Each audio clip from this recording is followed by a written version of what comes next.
7.4 करोड़ की आबादी वाली 243 विधानसभा सीटों पर बिहार में चुनाव को डिक्लेयर कर दिया गया है। ये चुनाव 2 फेजेस में कंडक्ट कराए जाएंगे। 6 नवंबर और 11 नवंबर 2 तारीखों को यहाँ पर चुना गया है इलेक्शन कमीशन के द्वारा, और इन्हीं 2 तारीखों पर 2 अलग अलग चरण में ये पूरी की पूरी चुनाव प्रक्रिया संपन्न कराई जाएगी। अगर हम बात करें इन 243 विधानसभा सीटों की, तो इसमें 121 असेंबली सीटों पर पहले फेज अर्थात कि 6 नवंबर को चुनाव कराए जाएंगे। वहीं अगर हम अन्य बची हुई सीटों की बात करें 122 विधानसभा सीटों की, तो इन पर 11 नवंबर को चुनाव करवाए जाएंगे। और इसी के साथ 14 नवंबर को finally counting of the votes का दिन यहां पर आएगा, जिसमें पता चलेगा कि बिहार में सत्ता किसके पास आने वाली है। दैट मीन्स अगर हम यहां पर बात करें तो पोल्स को यहां पर शेड्यूल कर दिया गया है, और इसी के साथ बिहार के चुनावों का अनाउंसमेंट होते ही मोरल कोड ऑफ कंडक्ट यानी आचार संहिता भी बिहार में लागू कर दी गई है। अब देखिए, बिहार में ये जो चुनाव इस साल हो रहे हैं ये बहुत ही महत्वपूर्ण है, क्योंकि 22 साल बाद चुनाव को SIR की प्रक्रिया के साथ शुरू किया जा रहा है, जिसे हम special intensive revision of electoral roll के नाम से जानते हैं। ये क्या है इसे हम बाद में जरूर समझेंगे, लेकिन इसी SIR के कारण बिहार में से 47 लाख वोटर्स को यहाँ पर बाहर निकाल दिया गया है, और पता चला है कि ये सारे के सारे वोट फर्जी थे, और इसको लेकर बहुत सारा घमासान हुआ। जून से हम इस विवाद को सुनते आ रहे हैं। अब समझ लीजिए, अगर हम बिहार असेंबली के फेजेस को यहाँ पर ध्यान से समझने की कोशिश करें, तो पहले फेज मतलब 121 सीटों के लिए 6 नवंबर को यहां पर चुनाव होगा, और दूसरे फेजेस में 122 सीटों के लिए 11 नवंबर को यहां पर चुनाव होगा। मोटा मोटी तौर पर बात करें तो वोटिंग डेट्स दोनों जगह पर डिसाइड हो चुकी हैं, और 14 नवंबर को फाइनली डिसाइड कर दिया जाएगा कि बिहार का भाग्य इस बार किसके हाथ में आने वाला है। चलिए, अब क्योंकि मैंने SIR की यहां पर बात करी, तो इसको छोटे से तौर पर समझ लीजिए। स्पेशल इंटेंसिव रिवीजन बेसिकली एक comprehensive door to door verification के जैसा होता है। मतलब यहाँ पर आपके पास बहुत सारे लोग आएंगे जिन्हें इलेक्शन कमीशन ने अपॉइंट किया होगा, ये आपके दरवाजे पर आएंगे, दस्तखत देंगे, और आपका पूरा का पूरा ब्यौरा अपडेट किया जाएगा, और इसे कंडक्ट कराता है इलेक्शन कमीशन ऑफ इंडिया। और इसके कारण इनके पास एक लीगल बेसिस इनको मिल जाता है under the representation of people act 1950, और इसी के कारण बहुत ज्यादा विवाद हमें देखने के लिए मिला था जून में। अब होता क्या है इसके अंदर, तो एक intensive house to house verification यहाँ पर कंडक्ट कराया जाता है, जिसमें बूथ लेवल ऑफिसर्स यहाँ पर पहुंचते हैं। इसी की वजह से उन सारे वोटर्स को इंक्लूड किया जाता है जो एक्चुअल में एलिजिबल है, जिनको वोट देना जरूरी है। और अगर कोई डुप्लीकेशन यहाँ पर हो गया है, कोई एक वोटर के अलावा उसकी 2-3 IDs या 2-3 तरीके से उसका किसी तरीके से रजिस्ट्रेशन हमें मिलता है, तो उसे डिलीट कर दिया जाएगा। अगर कोई मर चुका है उसका नाम हटा दिया जाएगा, और कोई इनएलिजिबल नेम है जिनके पास प्रॉपर डॉक्यूमेंट नहीं है उनको भी यहाँ से हटा दिया जाएगा। अब ऐसे में जैसे ही सारे सबमिशन हो जाते हैं डॉक्यूमेंट का, आपका रेसिडेंट वेरिफिकेशन हो जाता है, आपका सिटीजनशिप का वेरिफिकेशन कर दिया जाता है, उसी के साथ आपको एक प्रमाण पत्र दे दिया जाता है कि आप वोट देने के अधिकारी हैं। हालांकि ये पहली बार नहीं है कि SIR का यहाँ पर उपयोग किया गया है। इसके पहले भी पिछली अगर हम कई सालों में बात करें तो अभी तक 9 बार इसका उपयोग किया जा चुका है 1950 से। हालांकि बिहार में महत्वपूर्ण इसीलिए है क्योंकि बिहार में आज से 22 साल पहले SIR सिस्टम का इस्तेमाल किया गया था, वो भी 2003 में। उसके बाद 2025 में सिस्टम का इस्तेमाल किया जा रहा है। चलिए, ये जानकारी तो हमें मिल गई, आगे बढ़ते हैं। तो 2020 के चुनावों पर भी थोड़ी सी नजर मार लेते हैं। टोटल 243 विधानसभा सीटें बिहार में हमें देखने के लिए मिलती हैं। अब अगर किसी पार्टी को यहाँ पर चुनाव जीतना है तो यह आवश्यक है कि उसे बहुमत के लिए 122 सीटों की जरूरत है। इस समय अगर हम बात करें, मतलब 2020 की सरकार की हम बात करें, तो यहाँ पर NDA जो कि मिलकर बनती है BJP JDU मतलब हमारे नीतीश कुमार और बाकी अन्य पार्टीज के साथ, इन्होंने 125 सीटें यहाँ पर जीती थी। वहीं अगर हम विपक्ष की बात करें तो 110 सीटों के साथ महागठबंधन, जिसमें RJD मतलब आप सीधे से समझ जाइए कि लालू प्रसाद यादव की पार्टी की बात यहाँ पर हो रही है, उन्होंने इसको जीता था। साथ ही साथ कांग्रेस और कुछ छोटी छोटी स्मॉलेस्ट पार्टी हमें देखने मिली थी। महत्वपूर्ण ये हो जाता है कि ये पूरी की पूरी सीट्स अपने आप में महत्वपूर्ण है, कारण क्योंकि RJD भले ही यहाँ पर विपक्ष में बैठी हो, लेकिन 2020 के चुनावों में सबसे ज्यादा सीटें जीतने वाली, या मैं ऐसा बोलूं कि सबसे ज्यादा प्रतिशत में भी सीटें जीतने वाली सिंगल लार्जेस्ट पार्टी केवल और केवल लालू प्रसाद यादव की आरजेडी हमें देखने के लिए मिलेगी, जिसे हम तेजस्वी यादव भी आजकल इसको लीड कर रहे हैं।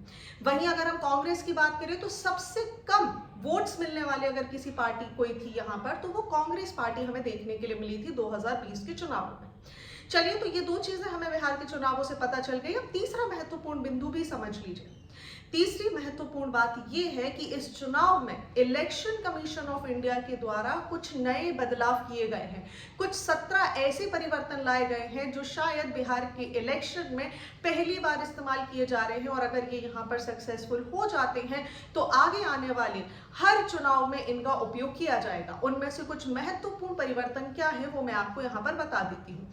सबसे पहला परिवर्तन ये है कि अभी तक आप अपने मोबाइल फोन्स को नहीं ले जा पाते थे, कहाँ लेकर जाएं तो बाहर किसी को आपको पकड़ा के जाना पड़ता था। अब पहली बार मोबाइल डिपॉजिटरी यहाँ पर पोलिंग बूथ पर बनाई गई है, मतलब आप अपना मोबाइल लेकर जाइए और वहां पर आराम से जमा कर दीजिए, वोट दीजिए, वापस कलेक्ट कर लीजिए और चले जाइए। Okay, best. दूसरी चीज, अब ईवीएम में जो कैंडिडेट हैं, जो उम्मीदवार हैं, उनकी फोटो को कलर्ड फोटो के तौर पे लगाया जाएगा। फोटो का जो साइज होगा ये काफी बड़ा होगा और कैंडिडेट का जो नाम है वो बड़े बड़े अक्षरों में लिखा जाएगा, ताकि आपको और हमें वोट देते टाइम पता चल सके कि आखिर हम किस व्यक्ति को वोट यहाँ पर दे रहे हैं। तीसरा महत्वपूर्ण बिंदु, अब यहाँ पर कैमरा मॉनिटरिंग अलाउ कर दिया गया है, मतलब हर पोलिंग बूथ पर वेबकास्टिंग की जाएगी। ये बिल्कुल उसी तरह है कि एक लाइव टेलीकास्ट हो रहा है हर पोलिंग बूथ का कि कहाँ पर क्या चल रहा है। ऐसे में कोई भी संदिग्ध गतिविधि होने पर या किसी भी प्रकार का कोई डाउट होने पर तुरंत उसे चेक भी किया जा सकता है। नेक्स्ट चीज समझ लीजिए, अब आपको लंबी लंबी कतारों में नहीं लगना पड़ेगा। एक पोलिंग बूथ पर मैक्सिमम 1200 वोटर्स को ही अलाउ किया गया है।